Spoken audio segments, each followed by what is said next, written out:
Howdy doody. Welcome to episode 291 of TDI. This is Dr. O on the horn to start per usual. And as always, I'm joined by my co host, my best friend, and Victor Timely understudy, Ricky Flicks. How are you, my friend? I don't even know where to start. I want to throw it to your initial reactions, but I'm in a state of shock right now. How are you feeling going into this reaction episode? My brain's fried. I I'm in a state of shock, like you said. You get Gen V at 8 o'clock, you get Chaos there, and then you get Loki at 9 o'clock, and now I'm just in. I don't know. I need to lay down. I need to take a chill pill. It's a lot. We got quite the episode here for Loki specifically, and kind of abrupt at the end. Like if you're listening to this, it's spoilers, but wow, I did not see that coming. I am in disarray. I need a therapist. I need to spend some time in the pie room. I need a deep convo one to one with someone that can hear me vent on how this was probably my favorite episode of Loki I've ever seen. And Really? this was insane how much they threw at us. And it is kind of the antithesis of what made the finale of season 1 so good. How it was obviously the stakes were so high and it was built on that meeting of he who remains, but this one felt like it had everything, dude. It really did. Every single character we've come to love, and we have Loki explain the significance of all those characters to Sylvie. And once again, in the pie room, you get Victor Timely, you have Miss Minutes and Ravona on their revenge tour, their John Tucker must die tour with He Who Remains, as you stated last episode. You get OB back. We get Temporal Loom. We got meeting of minds between OB and Victor Timely. We got Brad back in the mix. This was nuts. And we got one of the best cliffhangers in MCU history. And we're only on episode 4. This is setting up an absolute unpredictable next 2 episodes, Ricky Flex. Yeah, this felt like a penultimate. This felt like This, a finale, dude. but like that cliffhanger, yeah, a little bit like a finale. For me, it was like a penultimate because like we still had people getting introduced to each other, and then we were waiting for this big temporal loom fix, and it didn't happen, right? But is that really a series finale type of moment? I don't think so. I think like we're waiting on that big series finale type of moment. And that's why I thought this would lead to that, which would be like a penultimate leading to the finale. But we still have 2 episodes left, and the by the looks of this at the end, it looks like everyone's doomed. That's why it feels like a finale. This felt like we thought like episode 2 with the way that ended. It was like, oh my god, it almost has like it's like a JV type of feel for Avengers Infinity War, you know? This one felt massive. Did the multiverse just freaking collapse, Ricky Flicks? To me, it kind of felt that way, right? With the temporal aura absolutely exploding. You got Victor Timely being eviscerated That was crazy. The way that Mobius was in fear, right? Of in the first episode here. I it feels like this set up everything that's coming in the future. It feels like this is where everything collides from this moment. That's why to me it felt like a finale as we head towards Kang Dynasty, as we head towards a Secret Wars, where we've already seen, right, variants of different characters already introduced in the MCU. We get quotes from Kevin Feige like that are surfacing online, how everything is canon to the MCU. It doesn't seem like that's a coincidence. Those quotes are starting to appear, and then this episode happens. This felt absolutely monumental. Am I wrong? I know it's episode 4, but man, I don't even know where they go from here. Those quotes definitely are not coincidental. You're right. And this does feel like this. Well, all right, let me back up. The end of season 1, right? That felt like that opened the doors up for the X-Men, the Fantastic Four, the Fox properties to come into the fray. But obviously, like we've had the announcements since then, but nothing really since then. Nothing has come out. within the MCU or MCU series. We got a little tease in WandaVision. We thought we were gonna get a little X-Men there, but then we didn't. So yes, this Well, feels like another hope of, okay, this is going to explain why the Deadpool Logan movie, Deadpool 3 with Logan, that's going to explain a lot from this. Or the Fantastic Four in the 60s, potential movie coming up. That's what's rumored. That's going to be because of this multiverse collapse, perhaps. So this is just another hope, maybe, to kind of kickstart a couple projects that are opened, or multiversal projects, very open to the MCU before we get to a Kang Dynasty. This, again, I don't want to get my hopes up again, but this feels like it's going to be that in some capacity. But then again, there's 2 episodes left. when we talked about like the end of episode 2, not feeling those stakes were necessarily earned during that episode, here it felt like everything was on the line. And seeing that stare from Tom Hiddleston out of pure fear and failure, it just, to me, it felt like it's over. Like I don't know what they do after this. And um to me, my criticism of the episode, I guess, I said it was my favorite. Is it like the best constructed episode? Maybe not, because they just threw the kitchen sink at us this entire episode. I was trying to draw up this document on like, okay, well, this happened first and this happened afterwards, but also we had this very deep conversation. But at the same time, Victor Timely's being kidnapped. There is just everything being thrown at us, and then we throw a little bit of OB mumbo jumbo that Victor Timely has to make it a little bit simpler for us. I thought this was juicy as hell, and it's going to be fun to talk about. I know we skipped ahead to that moment at the end of the episode in the Sopranos-esque cut to black, but there are so many other moments we talk about. We have to go into Victor Timely. We got to go into Miss Minutes and Ravona making their comeback. Brad also joining Ravona. To me, this had it all. Was it too much though, Ricky Flex? Too much as in what? Like too much to cover in one episode?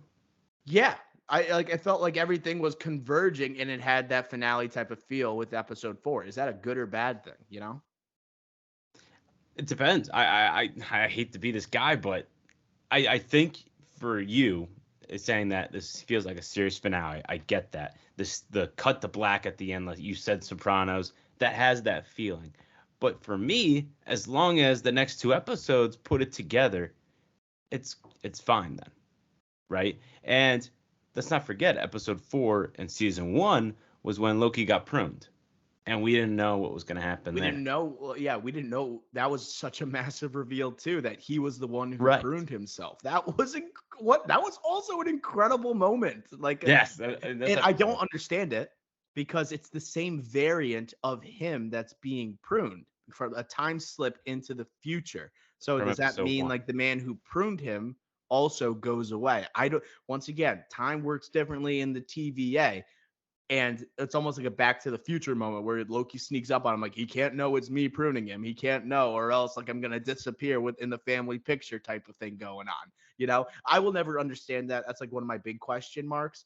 But that to me is like that's number 3 on like the craziest things I saw this episode, alongside the demise of Victor Timely and the maybe collapse of the multiverse of the sacred timeline and all these other branch timelines. I will also just say, just going back to the Victor Timely thing, I like the Loki pruning. We knew that was coming. The collapse of the multiverse. Yeah, like you could predict that in episode 4 here, that this wasn't gonna all work out. But the Victor Timely death, quote, and I guess a question mark at the end of that is the most shocking thing.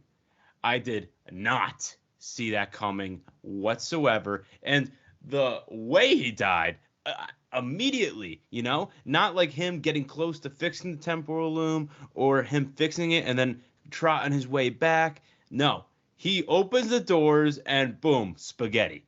That's it, right? Just the drastic Mr. John nature of it. Krasinski style, Mr. Fantastic, Yes. Multiverse of Madness. Not only did he die, but the drastic nature of it, the kind of Disneyfied, anti-Disneyfied way, like, Dude, you know what I'm saying? Like a sacrifice. This episode, we had a mass execution, bro. Dude. This was nuts. Dude, this was nuts. Yes, and But yeah, I don't know if we want to jump to that already, but yeah, that was not Disney either. They didn't show it, of course, but actually deaths. We had deaths, and I won't say important people or important characters, but still, like in a TV show here, Disney Plus show here, to show that on Disney Plus, that was also like, wow, that's taking a step forward here, and something or a step away from that Disney factor. And again, like just a mass murder. It's just shocking. Dude, this episode just kept the audience on their toes. And once again, that ending is so unexpected. And that's why I think it hit so hard. It's like that felt so massive. It's how do we kind of even elevate the stakes more so these next two episodes? Or is it dealing with more of a fallout, right? Is this going to end with a lot of momentum? Or is it going to be like, how do we handle this situation now? Where do we end up? What characters are even still left with us? Do you want to take it from the top here, Ricky Flex? I think that's how we should do it. And I know that those were our initial reactions, but Ravona missed minutes. We had speculated last episode that we were going to see them potentially become the quote unquote big bad of the series. Ravona on this revenge tour, we get the cliffhanger, miss minutes at the end of time, saying to Ravona, and we get the famous recording in the first episode where Ravona is being called a marvel by He Who Remains, and then we get to see the actual scene. And you see He Who Remains wearing like the Kang type of garb, him talking to Ravona, saying he's happy to lead alongside her after she commanded the army, right, in this variant battle, right, for the TVA, and then He Who Remains ends up on top alongside Ravona. He promises to lead alongside her, but once she leaves, right, and heads to the TVA, he turns to Miss Minutes and says, "We're wiping the brains. We're wiping everyone. We're wiping the memories." And then He Who Remains is in full control. Any takeaways from the scene, Ricky Flex? We kind of knew it was coming. This was like the most expected thing I think we got from this episode, but just to see He Who Remains again, right? This variant of Kang the Conqueror, and then or Kang alongside Ravona. What were your sentiments? Yeah, first and foremost, love how we just jump right back into it. You Mm-hmm. know, the last scene in episode 3 was with Miss Minutes and Renslayer at the at the same place, and then or the end of time, I should say, and then this episode, the very first scene, is back with them. Love that. We're just jumping right into it, right where we left off. Love that. Now, yes, we did see this coming, as in Miss Minutes would tell Renslayer the truth, right? Erasing the memories, the recording from the first episode. But not only do we get that recording, but we got a flashback scene. That's Yeah. awesome. I love that. And then obviously the erasing all the memories, all of their memories, not just Renslayer. You saw it coming. But the add on to it that we didn't expect was Kang being remorseful, sorry for his actions. But he knew he Good had to call. do it. You know, that was interesting. And finally, speaking of John Tucker Must Die crew, Miss Minutes after that flashback recording was like hyping up Renslayer, saying, "You commanded the army. You are the reason why he's on this throne, right? He's not doing anything. You did all the work, right, to keep him on his throne." She's so two Love, faced. right? And Minutes just she wants just to run everything, and they don't need Kang. And Renslayer's like, you know what? We don't need him. And then that was like kind of the jump start to the episode. We get the opening credits, and it's like, yeah, they're gonna try to be the big bad here. Let's see where we end up. So it was a great start to the episode. Really got you going, introducing us to really the big bad of the show potentially, and we'll see. Like obviously, I don't want to jump to the end, but like with what happens with Renslayer and Miss Minutes as we progress through this episode, they're gonna have to rekindle at some point and figure out their next plan, step of action because they're kind of in flux. I thought it was a little like easy or convenient for Ravona and Miss Minutes to just show back up at the TVA. You know, for like it seemed like when they go to the end of time sent there by Sylvie in episode 3, it's like, okay, like we don't have to worry about them. It's going to be a really hard path to get back to the TVA. And then Miss Minutes is like, do you want to go right now? All right, let's go on to the TVA and let's take it back over. Right. You do see the power that Miss Minutes holds, but also it's just like Sylvie, you send her there, but like Miss Minutes is with her. It's just like they're gonna find their way back. That It was was yeah. Go ahead. yeah, that was Sylvie. This whole character just has effed everything up and cannot get anything right. Yet she's the one calling out everyone else for getting everything wrong. She's the reason this is all happening. I love Loki's and her battle a little bit. Their kind of talk in the pie room. We'll talk about that later. But here it's just like you send her away to the end of time, but you give her a way out, and you give her the smartest, not being, but the smartest thing in the universe in Miss Minutes, in this piece of AI. You know, it just, God, it's just that's a huge like hole. Like that's just like ridiculous. Because Miss Minutes, you see how powerful she is, how she's able to access any part of the TVA. She can recall any parts of the record. She could shut down the entire TVA if she wants to. And that leads to also kind of like convenient, oh, let's just reboot the system. And that's how we're going to get rid of Miss Minutes. Like, really? Like, she can't find a way around that? I'm kind of shocked with that. But I think it leads to actually a really cool scene with her quote unquote death scene and what her final words to Victor Timely saying, "You will never be him." I think that was really telling. And I think it motivated actually Victor Timely to go out into the temporal aura and then absolutely get eviscerated spaghetti style, like we just talked about. But are you how shocked are you by this one episode from Ravonna and Miss Minutes following episode 3? I She's not a I big was name shocked. actress, It's not a character. MCU fans are like, oh, yep, like we gotta have Ravonna Renslayer as the next big bad for Loki season 2. But like one episode, Ricky. Yeah, that's the problem is that we're not really like as in the MCU film universe. We're not really used to Ravonna Renslayer and the comic book character that she is, right? And for us, like it's like last episode she was like trying to bow down to Kang, Victor Timely, and try to be his partner. And this episode's like we don't need him. It's like we're jumping like 20 steps ahead already, and she's already going to the TVA trying to recruit and then trying to take over already and doing it in such a quick swoop in one motion.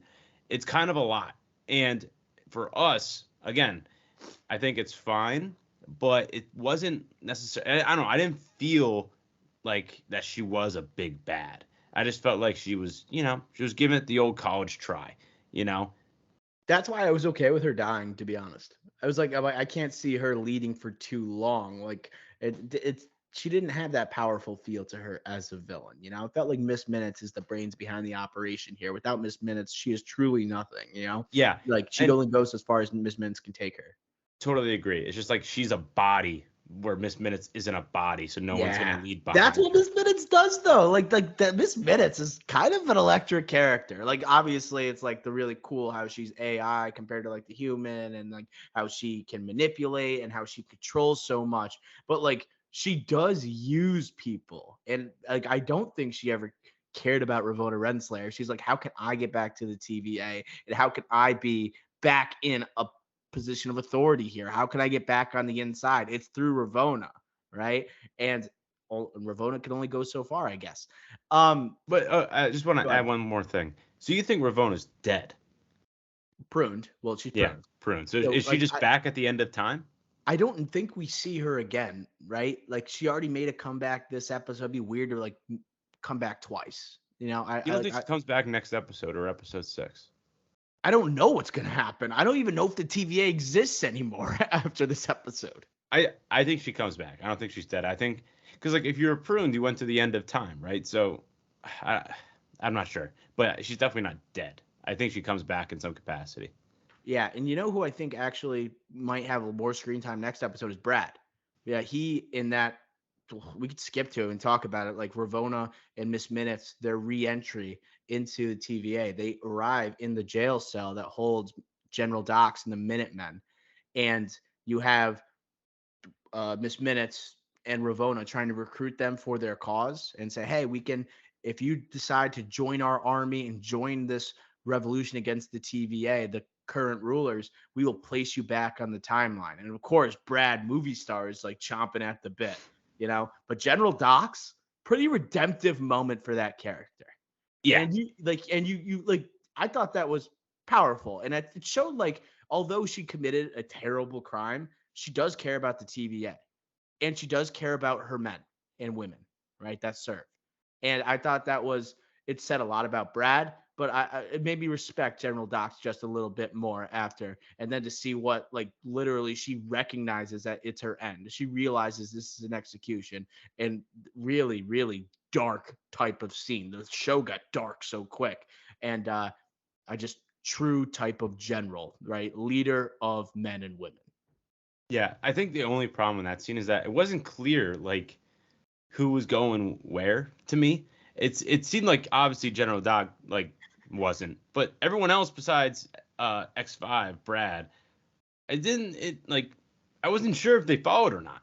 Like Yeah, who there was was like mannequins out there. Like it was bad like, do they have directing. any emotions? Like, can Yeah. you zoom in on a couple faces here? Yeah, very bad like portrayal of the room's reaction until like Renslayer was like very well. Miss Minutes gets the job done, and she was loving it. By the way, did you see Miss Minutes during that scene? She had like the smile and was like, Yeah, I wrote your that head. down. Like the smirk. I'm That's like, she is evil, bro.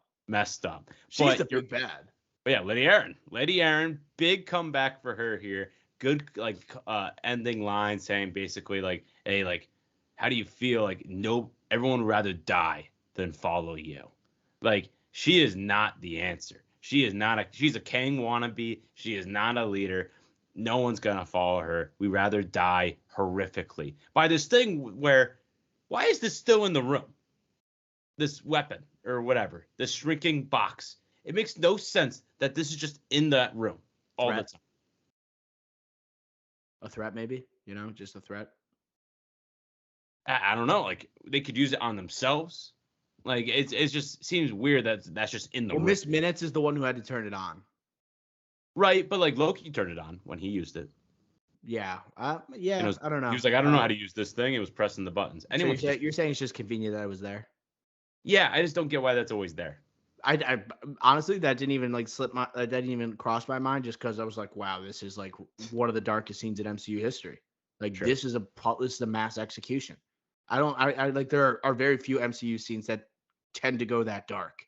And during this time, like, you get this episode range of emotions that you're feeling, okay? And then you do have a nice moment between OB and Victor Timely, Jonathan Majors and Kiwai Kwan sharing the same screen as also Tom Hiddleston and Owen Wilson. Like, and obviously the actress, I still don't know Sylvie's name, honestly. It's been 2 seasons. But just to see like that star power on screen together, I'm like, wow, this is what we want out of like Marvel TV shows. We want movie stars that are just populating the screen. I thought it was just really cool to have like one of the most prominent actors going, Jonathan Majors, with now Oscar winner Kiwai Kwan, Tom Hiddleston, MCU veteran, and like just knows how to navigate MCU material, and then Owen Wilson, who's just so lovable. It's just an amazing cast that was sharing the screen in that moment. But I did love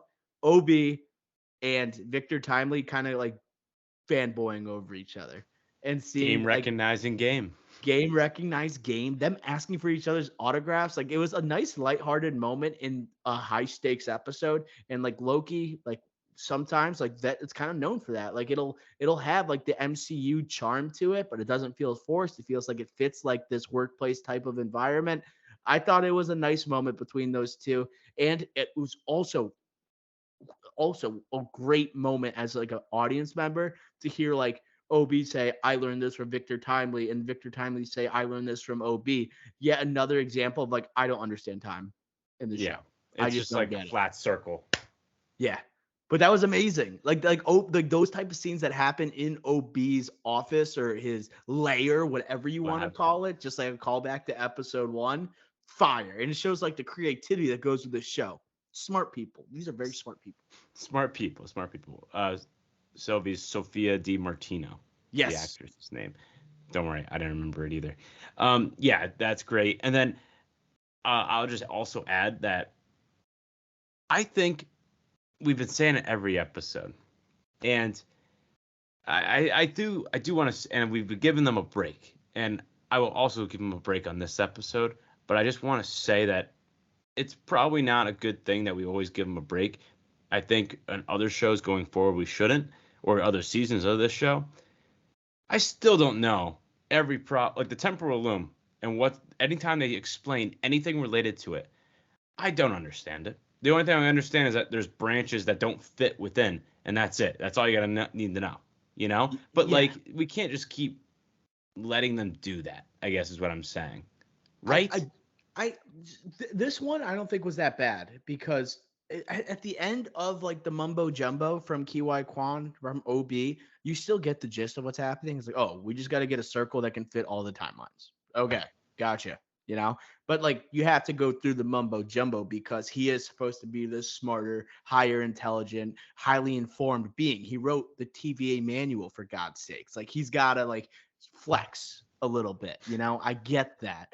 But yeah, you do need that one sentence. Oh, we're fitting. We need a bigger circle. Let's make the bigger circle. But I didn't get how it's like, what do we need? Time. This will take weeks or months or whatever. And then Victor grabs and he's like, we can do it together. And I'm like, okay, I Oh, guess look we'll what I do it. got in my pocket. The prototype to fix the loom issue. Like the like the writing here sometimes like so many big things are happening, they kind of skip over the small parts. Like they're just like, yeah, we can accelerate this a little bit, we got to get moving, we only got 6 episodes here, Yes. and we want to give fans everything in this one episode. And uh again, this is only a few days after the end of season one. You yeah, know, like crazy. this is like Like Ravona, when she comes back, it's like, yes, I've been absent the last few days. I'm like, the last few days? That's been right. only like 3 days? What? It's like holy shit. So you're telling me, uh, so the first episode, like all that happened within like an hour after they killed He Who Remains. The second episode when they tried to kill or Doc and like what's his name, Brad X5, they tried to kill a bunch of prune billions of people. Like that all happened within those two events. All happened within a couple days of each other. Like that's Yeah. insane. I like that though, because like you talked about it, it's like every episode just follows up the last scene. Like, where do we leave off? Let's continue this story. Okay, let's not leave audiences in the dark. Let's not have them assume anything. You are seeing it all happen in sequential form for the most part, aside from right the time slip callback to episode 1 that we got here with Loki Right. pruning himself. But I also wanted to say, like, you talk about the convenience, Victor Timely, like with his orb. Do you think we're expected too much from Victor Timely in this episode? Like that he can come from or late 19th century Chicago. I know he has the TVA manual, but do you think like he's the chosen one that he can navigate this TVA world as well as he does in this episode, I guess? So last episode we were talking about how he was a fraud, right? But he's obviously clearly smart, but we were saying he was a fraud at the same time, kind of like a con man. Here with OB, they're definitely trying to tell you like, hey, don't look at him as a con man anymore. That was like look at him more as like Albert Einstein. He's a revolutionary. He's the smartest person on the planet, you know? They're definitely trying to tell us that. So try to sell us like, oh, even though this guy is probably jumping centuries above, like technologies above where he's from and where he's used to just an hour ago, he could pick up on this stuff rather quickly. Now, for me, I'm like, okay, fine.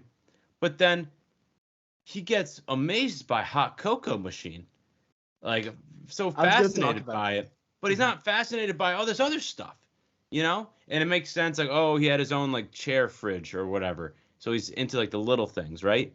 But still, if you're gonna do that, then we might as well just say everything around him and he should be like in awe of everything, right? Just even like a freaking Well, pen. he sees his face when he first enters the TVA. He Right. is taken back by that, and that's Yes. where it's like he expects. It almost sets the tone for his demise at the end because like I have a lot to live up to. I have to be as successful as this man. My life has been building up to being this person. You know. Yeah. But like seriously though, like even like a pen. Like literally an hour ago, he thought only quills were a thing. Like the fact that he just jumps in and like isn't in awe at anything for an hour, but then he's like, "Oh, hot cocoa machine. I gotta check that out." Connects to last episode though, because he has the chair that has like the refrigerator a Right. part of it. Right. You know, so it kind of makes sense. But what's interesting is, uh, when he does the hot cocoa thing, and he takes the soldier with him. Excuse me for not remembering the letters and numbers of this character, but B-15's boy. Did you think for a moment like, hey, like Victor Time, I still can't trust him because he is a Kang variant. Like, is he trying to like get a one-on-one with the soldier and then be able to explore the TVA and take this guy down? Like when he drinks the hot cocoa, I'm like, did he put something in the hot cocoa? Like, what is happening right now? I just never could trust him because of the inherent character that is Kang, the next big bad of the MCU. Did you get that feeling at all? Completely. We talked last episode how there was tendencies in this Kang that was like the other King we saw, the He Who Remains, like how he doesn't work with partners. He doesn't want any partners, you know? He's very similar still, even though they are different. So he still has Kang tendencies, like Mhm. bad Kang tendencies. So it's like throughout this episode with the hot cocoa in particular, I'm like, what's he gonna do here? I'm like, what's he gonna do? How is he trying to? He's a con man too. It's like, what is he trying to pull here? It's What's only this? hot cocoa. And then at the end, or closer to the end, when Renslayer and Miss Minutes are asking him, where's everyone? Like, where's the device? It's like, how is he gonna finagle this? Is he gonna go back on their side? You know, I was always And I thinking, was thinking that too. Yes. right? Like, it's just like you can't trust this guy. And at the end of the day, we were wrong. We shouldn't have even thought about it, I guess. Maybe the one morally good variant of Kang, and he's gone. Well, imagine so if he stayed alive, again, if he stayed alive, I don't know for how much longer, but he probably would have turned bad. I would say definitely a chance because he wants to achieve what this other variant did, right? Or Right. at least maybe even surpass and like that drive to succeed. What crimes is he willing to commit? What lives is he willing to put at stake? That's definitely on the line. But I think that line from Miss Minutes really set in with him, like, you will never be him. And this is like, this guy is the Kang of all Kangs, apparently. Is this the guy who survives at the end with He Who Remains? And uh it's impossible to live up to that hype. And he's like, like Loki says, imagine if Loki went out there and just got eviscerated, what a cliffhanger that would have been. And people would have been in an uproar, right? But there were some people that definitely got a satisfaction of watching Jonathan Majors get eviscerated there. You Yes. know what I'm Yes. saying? We But don't need to go into that. he just had a lot riding on. He just felt, I think, a lot of pressure, I guess, to be the person who saves the TVA or saves the temporal loom and the temporal aura. The guy who's going to be brave, right? He even says that time to be brave, right? Literal quote. And then you have like for all time, always, like, which we heard right at the beginning with the flashback between him and Ravonna Renslayer, He Who Remains. And then you have that moment, and then him get eviscerated right after, right? I thought the set design was pretty cool. Yeah, it was very cool. And I think just harping back to something real quick. When we briefly talked about Ravonna and Miss Minutes having Victor, right, because of X5 Brad. I want to know, how does Loki and Sylvie know where he is? I don't know. Because they see the hot cocoa on the ground and they're like, we have to go get him. They never say out loud, like conference room or whatever. It's just like, all right, Sylvie and I will go get him. How do you know that? Maybe they overhear it. I don't know. You have to assume a lot. Once again, this episode did not focus on the small details too much. It was more about the big picture, for sure, Yes, that's and a like good point. capturing big moments. Yes, I again, like I'm fine with the writing because it's nailing the big things, which you have to do, especially with a comic book show when you have a lot of fan service to do. But they're missing a lot of the little things that are easy to pick up on. It's just convenient writing or lazy writing. You Um, sound sour on this episode. I'm You not didn't like? sour. Did you not like this? I did like it. I did like it. I just think you love it. You love it. Come on, Ricky. This is juicy for any MCU fan. I know it's juicy for me. Now you're coming up. Now everyone's gonna be like, "Oh, Flix didn't like this." Well, No, I, I'm just saying, like, your tone. You doesn't seem like you enjoyed this episode as much as previous ones. Did you not? Do you think this is the best episode of the season? this is the best episode of the season. I liked episode 1 a lot. I have episode 1 like neck and neck with this one. I do. I think I would have 1, then this one, then 3. Yeah. Okay. I hear you on that. Okay. Yeah. Okay. And there's still 2 more episodes. It's gonna be crazy. Yes. Uh, so I also wanted to say Jonathan Majors, like last thing before like we move on from Victor Timely, we get 2 different variants of Kang in one episode. You know, I can't wait to see like what we do later on with Kang Dynasty or even future MCU projects, like where we see him playing 4 different characters, 5, 6, 10 different characters.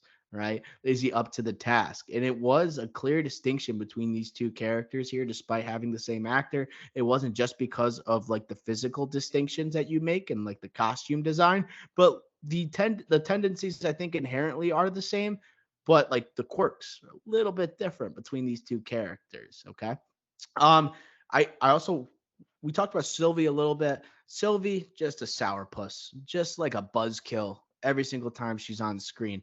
What do you think about her going after our boy Owen Wilson this episode, calling him nonchalant about this high stakes situation, basically like fat shaming him for wanting a piece of pie? All right, maybe not fat shaming. You Yeah. want pie? You want it now? Like you worked at McDonald's. You know how good that apple pie is?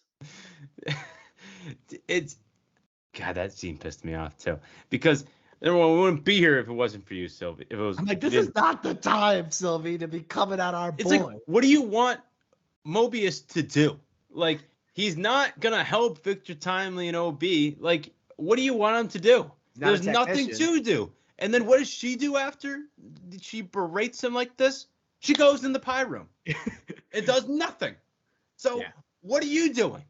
So I love this scene because these are some of the best scenes is when people are just going after each other and they're talking about like the moral implications of all this, and also just their personal implications, what's going on, how they're impacted by it. Again, we have already heard Mobius's answer to this, so I'm glad they didn't do it again. Right when Loki was saying, "Why didn't you want to go see like your life on the sacred timeline? Like why aren't you doing it?" And like I'm glad we didn't just repeat ourselves, but it was just like, holy crap, Sylvie, shut the F up. Like, you are just like, you have no, like, it. I'm just glad that the scene after, Loki's like calling her out a little bit, saying, like, we are gods. Like, Yeah. thank you. Great Thank mic you. drop. Amazing mic drop from Loki there, where she's like, we're pretending, like, we're putting ourselves in a Call her out on position her of BS. gods. And he's like, we are gods. And then walks out of the room, walks out on Sylvie. Great. Finally, Tom Hiddleston, a little bit of a backbone against Sophia DiMartino. Yes. You know, I like Call that her from out. Loki. Excellent. You know, that's what I'm talking about, Loki. And something about the pie room. Why do they choose the pie room to have these type of conversations? I guess you got to eat your feelings a little bit. Is that what we're going for here? It's interesting how this has become like this is like this The is like break room. it's like a therapy room. You know, Yeah. it is a break room. Like it's Yes. a workplace where it's like, hey, we can escape a little bit from like all the craziness here. Let's slow things down and talk. Let's break. Let's chop it up a little bit. That is kind of what it serves, Ricky. Good call. Thank you. Thank you. It's, again, the office vibes, it's the break room. I am getting a little sick of the conversation between Loki and Sylvie, like arguing, like burn the TVA to the ground. No, we got to save the TVA. It's like, hey, we've had this, right? We got to keep going here. Yep. We got to keep Yep. going. It seems like maybe they don't know what to do with Sylvie. That's what it's kind of feeling like, you know? Do you think she dies this season? I would not be shocked if Sylvie died based on the way she's been treated this season and lack of screen time, and like obviously he's got to share the wealth a little bit, and Tom Hiddleston is still like, you can tell he is the show. Like he is King. the show. He is the king. I think his performance in this season of Loki, man, it rivals like anything he's ever done in the MCU. He is phenomenal as Loki in this season. Yeah, I would say so. And he was great last season too. He's doing something like Loki's different and protagonist and not the main villain like we see in Thor or the Avengers, but like I think he's like really showing the range in this show. I think he's been awesome. And he had that big moment like at the end too. That zoom in on the face, really going through it. You could tell he's an actor. Yeah, you could tell like he's legitimately an actor where he's not MCU reliant, even though that's kind of only thing he does now. Like he could do other stuff. I would love to see him collab like with some auteurs. Bro, he's not mailing it in, dude. He is not mailing it in whatsoever. I like it. Just like Secret Invasion, like get some sketchy acting from some of our favorite stars. It's great to have someone in, like Tom Hiddleston, executive producer on this show. It's like the first Marvel star in his own vehicle to be also produced, like helping with the show running, and just shows how much he cares about the character. That's what MCU fans want, and I think that's why like so many fans adore him. Aside from just being and turning Loki into this incredible side character in the MCU that has now become a focal point. And this show again showing that it hopefully after this episode and maybe after like the next two, we're really going to have implications from an MCU show, specifically from Loki. It's crazy how it's like this is the pinnacle of the MCU at this point.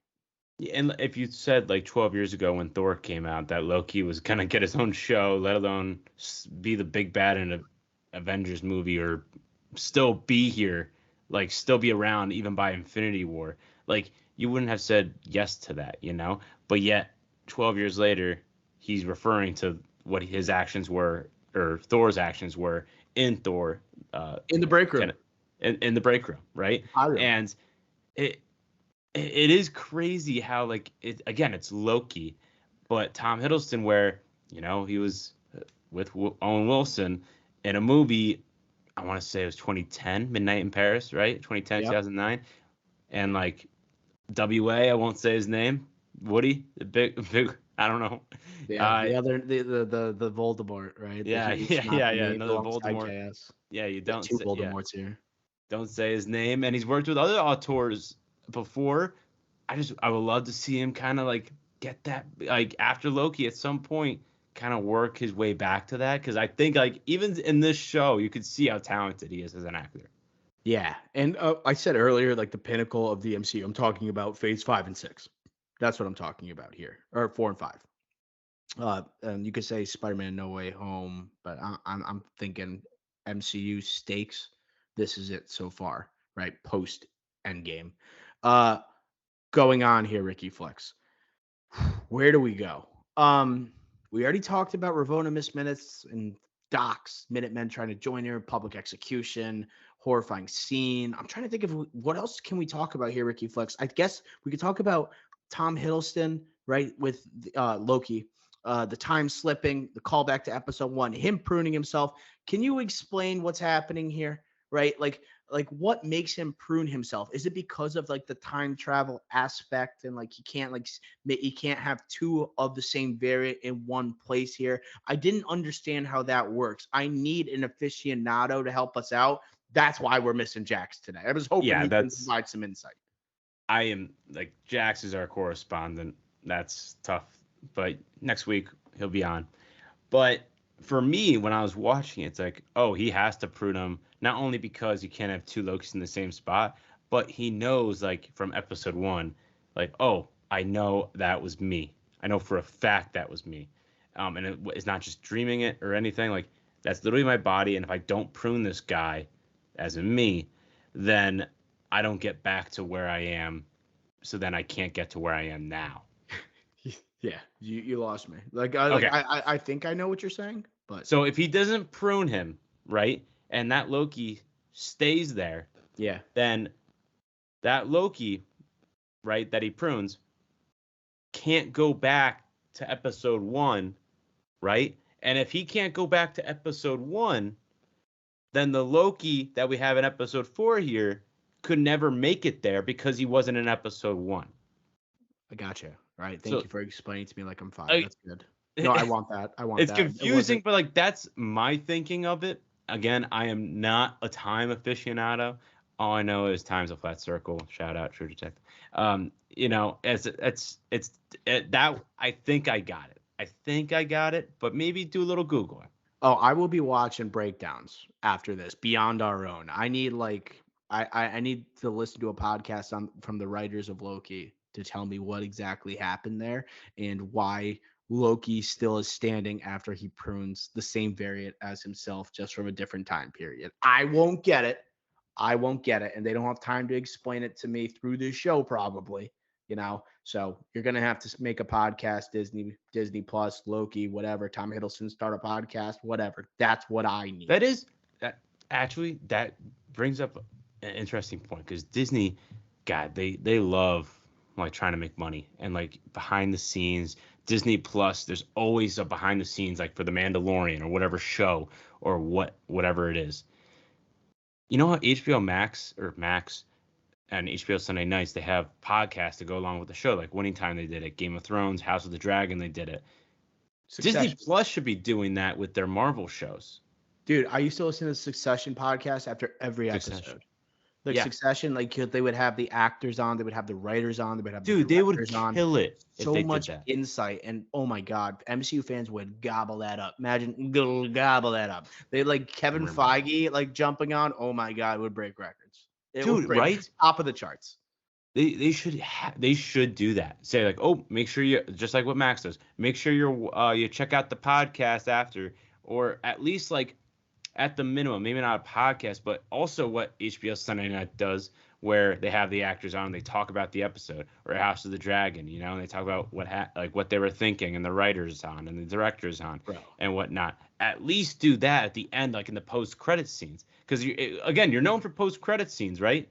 So if you're not gonna have any post-credit scenes after every episode, maybe you just do a quick 60 seconds to 2 minutes on with talking about the episode and kind of going the ins and outs real quickly for us, kind of explaining throughout everyone's the character's thought process and what happens. Can you imagine if Kevin Feige like had a podcast, right? Like for the MCU, and Dude, like, numbers. imagine like after Avengers Secret Wars, and he just had like a couple podcasts that released, and he had like different members of the cast that showed up to like talk about the movie with him, the approach to the characters, the writers, how it worked, the directors. That would make for the best entertainment podcast of all time. The only problem with all of this is that Marvel keeps their cards so close to their chest. They don't even tell their freaking writers throughout, like when they're writing the show, what's going to happen with this character. That's why it's just got to be So, Feige. Yeah. It's just like, oh, that's probably why they would never do this. But just talk about the past. Talk about like, oh, episode 4, this is what we were thinking. That's it. You don't need to give any secrets away. Have whoever's like interviewing you be a part of the production team or whatever. So they're just they know the drill. They're not trying to get anything special out of you. Yeah, no, that's a money making idea. If you want like someone to facilitate the conversation for Kevin Feige, like Ricky Flux and I are available. Okay, Disney, Iger, right? You're looking at us. Okay, you're listening to us, I should say. If you're not watching the YouTube right now, Ricky. Before we get to predictions, is there any other comments you want to make about that cut to black in that moment where the temporal aura basically explodes? Is there anything that we want to comment on? And is this the biggest cliffhanger since Infinity War, or is it basically the second biggest cliffhanger of the MCU? In like behind Infinity War, I would argue, Ricky, that this one is a better cliffhanger. It's not as have all these characters. It doesn't like involve like a sequel to an Avenger movie, but you knew all the characters from Infinity War, like most of them were coming back. Like you knew. It wasn't that shocking to me that when they lost, they're like, okay, we're gonna see them again. Like here, it's like episode 4, multiverse potentially collapsing, branches, right, like joining with one another, and then the cut to black. I just thought it was so unexpected, and I thought it was super powerful, and it landed hard this episode. I thought it was probably a little more it kept the audience like more like wow, it gave that wow factor afterwards. I thought it was pretty special. Yeah, I think like comparing it to Infinity War, like we see the snap, we see the emotional and then physical impact and the clever way where they're all like how they're going away, they're snapped away, and they turn Yeah, to all our ash, favorite heroes, favorite actors gone, right? right, and Those don't emotional moments, yes. the Tony Stark, Spider-Man, Peter Parker element, like all that. Here it's just like it goes straight to black, similar to Gen V episode 3, right? Shout out Gen V. Next week on the pod. But we don't really get much. We have a lot more curiosity. That's where like for me it's like, okay, like where did do they we actually go? Yeah, like everything's open here. For me, like there's 2 episodes left. I don't think the multiverse collapsed. We all know they're coming back. Nobody's dead. I just think that it's a clever way to get onto the episode 5, get some intrigue here, and kind of not restart, but you know a new path for the TVA and kind of see where things lie for the last 2 episodes. But I'm gonna be honest with you, I have no idea what they're gonna do. All I know is that the multiverse can't collapse with 2 episodes left in Loki. But I'm also thinking about like further implications because of it. I think that's why it's so big. Like how does this impact the universe? How many like this is like the first time in a long time where I've looked at a Marvel project and I said, okay, how does this impact everything else? I've been so apathetic to a lot of these projects. Now I'm like, oh my god, my excitement level has been rejuvenated, right, with Loki season 2, right? The same way it was rejuvenated with Loki season 1. Okay, it has that special ability. Um, as we go in here, I want to talk about what we think is going to happen or any predictions we have for the future. You mentioned like Ravonna Renslayer, we might see her in the future. I mentioned like we're probably going to see a little bit more Brad, I think. Um, what other predictions we got? Do you think we're going to get another variant potentially of Jonathan Majors? I feel like it'd be weird if we don't see Jonathan Majors again the rest of this season. It was too abrupt. I feel like we need a little something, because if we don't get him here, then we're not going to get him till Kang Dynasty, right? So I feel like we need some sort of like, hey, here's Kang before Kang Dynasty in 3 years. So there's that. And Ravonna Renslayer, same thing, very abrupt pruning. We had to see her again here as well. So those two will be coming back, whether it's the next episode. I think Ravonna comes back in the next episode, to be clear.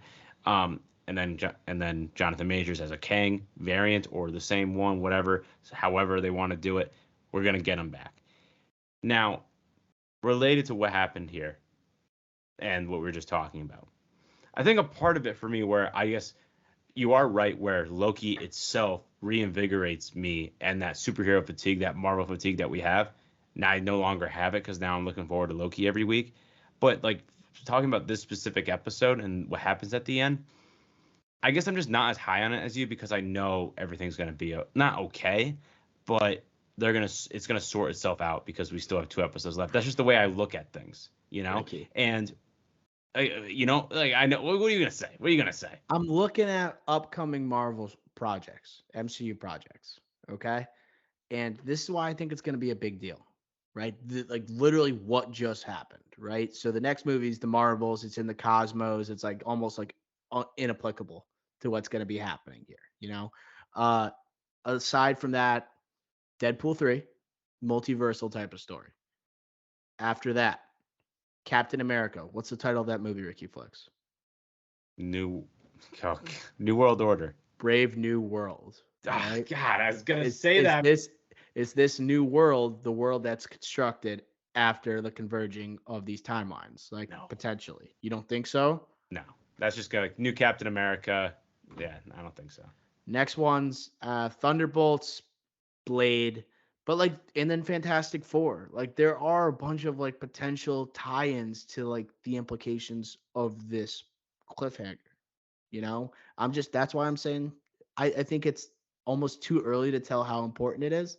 But this is a reaction podcast, and my reaction is I'm pretty fucking excited. I love it.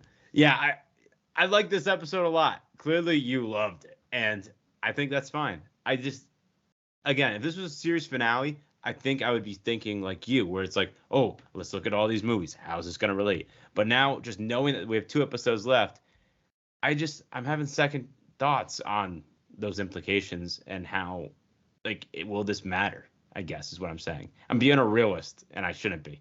No, you're a pessimist. That's what you're being. Yeah, maybe. Okay.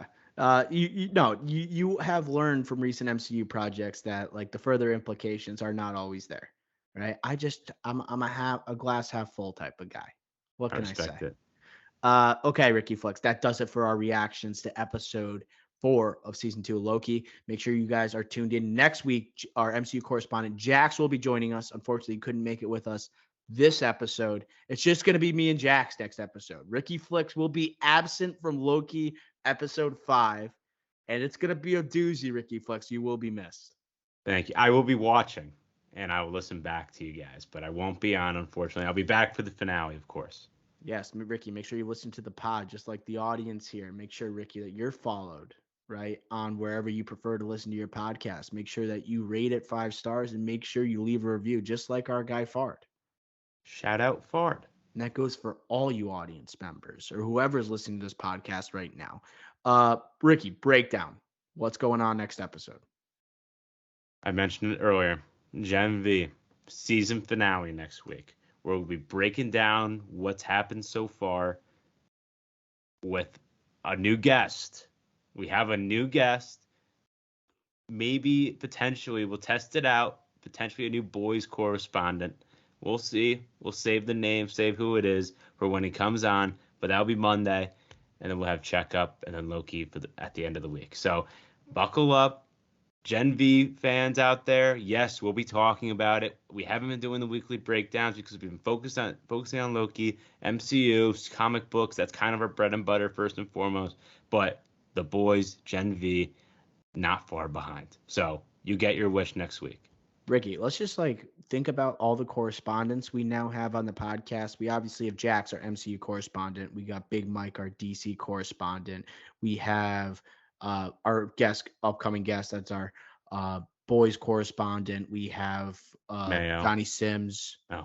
Johnny Sims, that is our Star Wars correspondent. We got Mayo, who's our Harry Potter universe correspondent. We are racking them up, dude. We have an army. Rack 'em up. We have an army of franchise correspondents. I'm excited that if we can just keep adding to the arsenal. Wherever you're listening right now, if you're watching on YouTube, make sure you like, comment, and subscribe to the channel. Okay, check out our recent clips on Martin Scorsese movie rankings. Check out our thoughts on Killers of the Flower Moon, all available both in listening form and on YouTube. Follow us on our socials at The Drive-In Pod on Twitter and Instagram. Stay locked into all the newest trailers, all the latest movie news, and then alongside the checkup. So that's going to do it for episode 291 of TDI. Until next time, we will smell ya.